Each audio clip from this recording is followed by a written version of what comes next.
Guys, imagine you're a cave diver. You're hundreds of feet beneath the surface, surrounded by complete darkness. Your only light is the flashlight in your hand. Your oxygen is running low. The tunnel behind you is so narrow that you can't even turn around. Then suddenly, you hear breathing. You stop. The sound stops too. You take another breath, and then you hear it again. But this time, the breathing isn't coming from you. There's something else in the cave, and you have absolutely no idea where it is.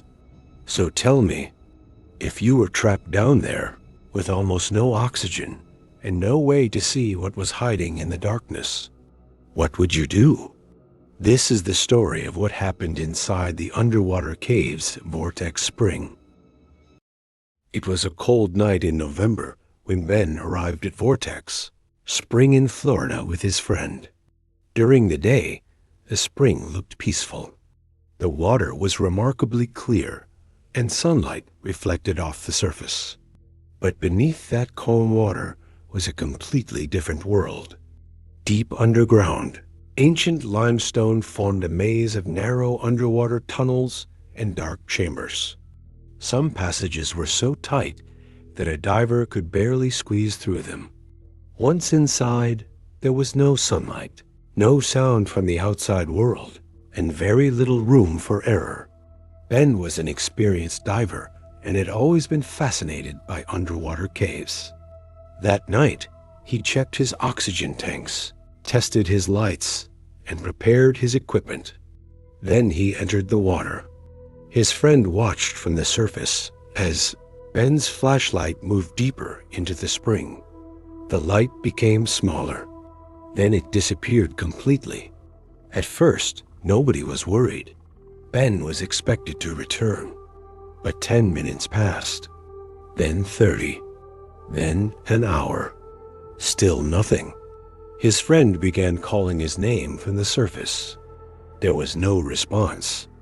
As the night became colder, everyone realized something was wrong. A rescue operation was organized. Experienced cave divers entered the water, carrying extra oxygen and powerful lights. They followed the route Ben was believed to have taken. The deeper they went, the narrower the cave became. Their shoulders scraped against the limestone walls as they moved through the darkness. They searched every opening they could safely reach. But Ben wasn't there. They returned to the surface. Then they went back in. Again and again. Still nothing. There was no body. No broken equipment, no discarded oxygen tank, nothing that could explain where Ben had gone. Eventually, the rescuers reached a narrow passage that disappeared into darkness. It was barely wide enough for one diver. They couldn't see where it ended. One of the divers shined his light inside. For several seconds, nothing happened. Then he noticed something. A faint light was moving in the distance. At first, he thought it was a reflection, but the light moved again. It was coming toward them. The rescuers waited. Slowly, a figure emerged from the darkness. It was Ben, alive, but barely able to move. His oxygen supply was almost empty, and his flashlight was flickering. The rescuers grabbed him and guided him toward the wider section of the cave. Once they reached the surface, Ben was exhausted. For several minutes, he couldn't speak. Then the rescuers asked him where he had been. Ben explained that he had entered a narrow passage deeper inside the cave. He believed the passage would lead to another section. Instead, it became tighter and tighter. Eventually, it opened into a small chamber. Then the rescuers asked him where he had been. Ben explained that he had entered a narrow passage deeper inside the cave. He believed the passage would lead to another section. Instead, it became tighter and tighter. Eventually, it opened into a small chamber. There was no obvious exit. Ben tried to turn around, but the passage behind him was too narrow. He was trapped. His oxygen was slowly running out. He began searching the chamber for another way out. That's when he noticed scratches on the limestone wall. Long marks. Some looked old. Others appeared much newer. Ben couldn't understand what had made them. Then he noticed a small opening beneath the water. It was almost impossible to see, but it appeared to lead somewhere. With his oxygen running low, Ben decided he had no other choice. He squeezed through. The passage was so narrow that his equipment repeatedly struck the walls. His flashlight barely illuminated the tunnel ahead. He kept moving. Then suddenly, the tunnel opened into a larger passage. Ben recognized the area. He had found his way back toward the main cave system. But before he could continue, something caught his attention. A light, far behind him. Ben stopped. He assumed one of the rescue divers had entered the passage. He waited for the light to get closer. It didn't. Instead, it remained completely still. Ben called out. There was no answer. Then the light slowly moved forward. Ben panicked. He turned away and began swimming toward the rescue team. A few minutes later, they found him. Ben immediately told them about the light.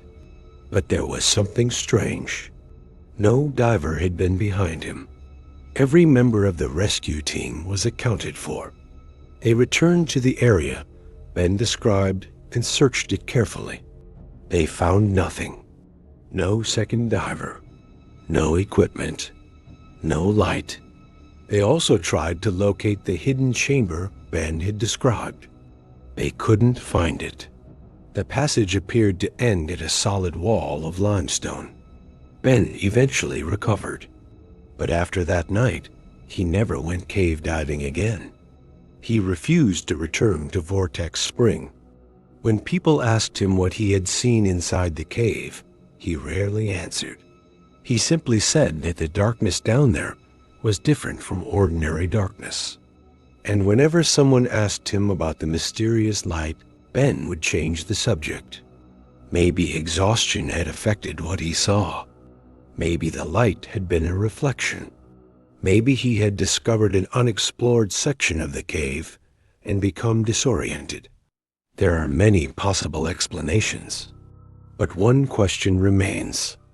If Ben really was alone inside that chamber, whose light did he see? Because according to Ben, the light wasn't behind him when he entered the passage. It appeared only after he became trapped, and it followed him until he escaped. And that is where today's story ends, my friends. I really hope you all survived this nightmare.